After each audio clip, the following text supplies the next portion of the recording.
On November 22nd, 2024, much to the dismay of pedophilic rapper Aubrey Graham, Kendrick Lamar released the surprise album GNX.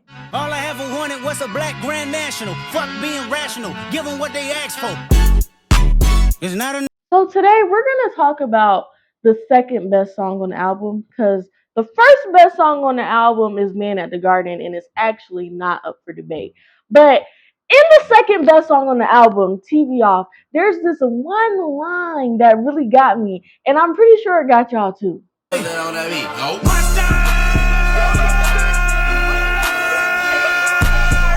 No, not that one, not that one. That one was crazy though. Cause he knew me since a kid. Bitch, I cut my Grammy off and she don't see it how I see it. No, not that one either. It was something even more sinister. What's up, though? I hate a bitch that's hating on a bitch, and they both hoes. That line embodies the hell that is the patriarchy. Women, we're all hoes here. And you're damned if you do, damned if you don't. Peace. I'm surreal, but no, you are not dreaming. This is a Surrealist Manifesto. I had to ditch the microphone. It was acting up. But we still in this hoe with Wilbur. Say hi, Wilbur. So, before we get into this, I want to clarify that Kendrick Lamar is definitely a misogynistic hotep, and the ideas that I'm stating here are purely my own. With that being said, his lyric does highlight a salient point. Women be hating on each other when, under the patriarchy, we're all sexual objects. This is largely based on the purity myth. The idea that women's societal worth is based on their sexuality. So it tells us that sex is a gift for cis heterosexual men instead of an activity for women to participate in. It tells us that sex must be gatekept by any means necessary until a woman can prove herself worthy enough to be a man's wife. The idea that purity and thus worthiness can be bestowed and taken away from women robs them of their sexual agencies. Take purity balls, for example. It's an event in which young girls are encouraged to vow their virginity to their fathers until they are married.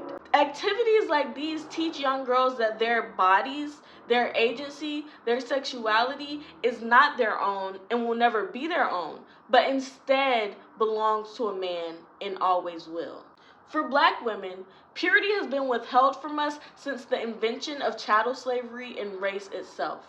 According to Patricia Hill Collins, the Jezebels stereotype characterizes Black women and girls as hypersexual, sexually insatiable, and promiscuous. This Jezebel stereotype, in conjunction with the purity myth, creates violence for Black women as we are hypersexualized and brutalized. It also creates psychological violence as our assaults are not taken seriously and our sexual autonomy is placed in the hands of men. Some Black women try to combat the Jezebel stereotype through respectability politics. So respectability politics is essentially leaning into the idea that some people deserve more respect than others based on how closely they align with the dominant ideology. So, for example, the dominant ideology in patriarchy is that women should wait to have sex until they're with a man. Okay, so then we have Lotto kind of feeding into this idea with this lyric. I'm the type to make them wait. You the type to give it up. So she's implicitly shaming a woman for having sex when she wants to and how she wants to.